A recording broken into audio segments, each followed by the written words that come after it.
When much of the world went through a major recession in 2008 to 2009, China, through enormous government spending efforts, managed to weather the storm and buoy the global economy. With the world tottering perilously close to a global recession on the back of Russia's war in Ukraine and 3 years of the COVID-19 pandemic, a repeat of a Chinese-led recovery seems less likely. The country's economy expanded by only 3% in 2022.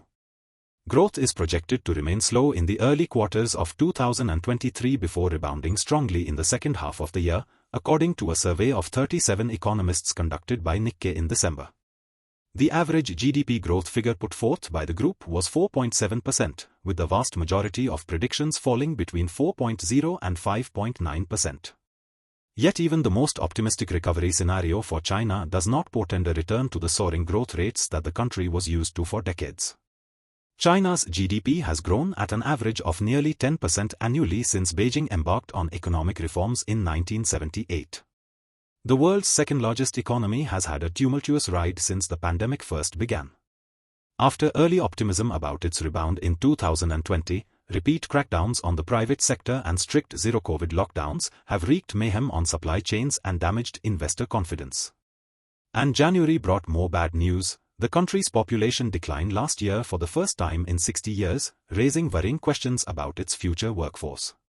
Now, with President Xi Jinping effectively established as China's leader for life and the country finally transitioning out of zero-COVID, can the country ever hope to return to sustained high growth? The short answer, no. China's double-digit growth era is almost certainly over. The growth rate that China does manage to sustain in years ahead will largely depend on how Beijing adapts to the structural challenges facing its economy and the impact of 11's new priorities. Rapid rise, silent fall. China's years of high GDP growth meant that its economy ballooned more than tenfold between the turn of the century and 2021, from $1.2 trillion to nearly $18 trillion, according to World Bank data. By contrast, the GDP of the United States, the world's largest economy, is a little more than double its size in 2000. Over the coming years, however, China's growth rate will slow down to between 2 and 5%, according to estimates by economists Al Jazeera spoke with. And even that masks a shift that has already been underway, said economist Michael Pettis, a Beijing-based senior fellow at the Carnegie Endowment for International Peace. Focusing on GDP numbers risks missing the forest for the trees. Such figures only give an incomplete, time-delayed picture of the Chinese economy.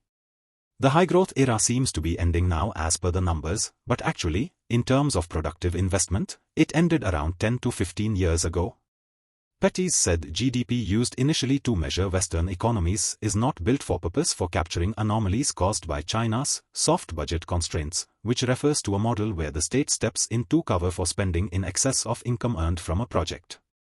For instance, a sewage system built in the Gobi Desert and one in Beijing might add the same value to China's GDP, despite the former having little economic value.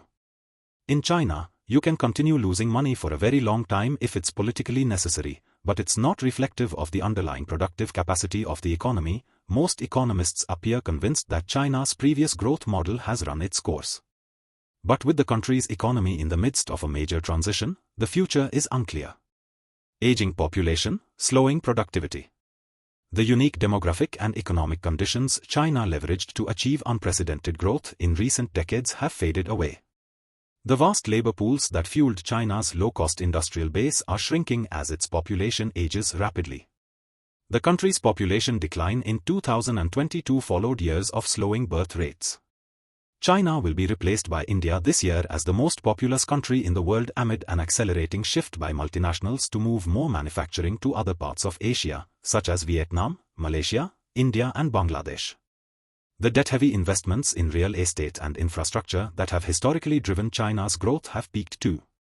Hung Tran, a senior fellow at the Atlantic Council, said these investments have yielded diminishing returns. China's total factor productivity, a measure of how much output an economy actually churns out as a fraction of inputs, is no longer growing as it used to. Before 2008, productivity growth averaged 2.8% but has slowed to just 0.7% a year since then. This has left many over-leveraged corporations and local governments near breaking point, as evidenced by the implosion of the country's largest property developer, Evergrande, in 2021. To be sure, China's leaders could pull some levers to ease the pain of transition.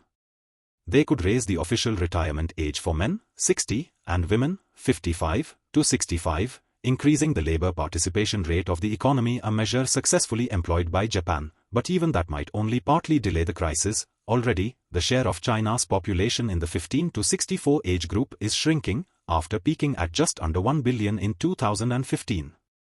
Abolishing the hukou system, which ties social benefits to household registration, could increase urbanization levels, sustaining China's labor force. The system at the moment often leaves migrant workers in cities without state benefits like public schooling, serving as a deterrent to further urbanization.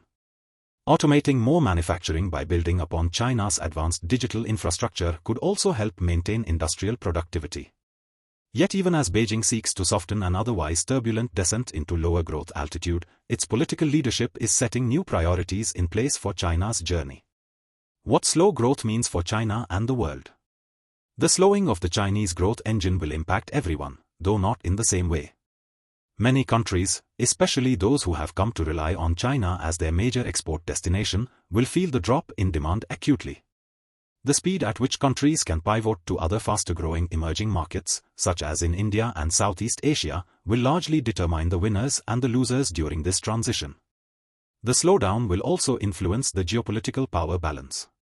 If China peaks economically in the coming decade, its dream of surpassing the US as the world's biggest power will appear less inevitable. Such a scenario could prod Beijing into taking bolder actions on what it perceives as its core interests, such as Taiwan's status, while at the zenith of its power, experts have warned. Economists predict turmoil within China too. If China gets it right, it could end up with slower but hopefully more equitable and sustainable growth, and a new social contract between the party and the country's 1.4 billion people.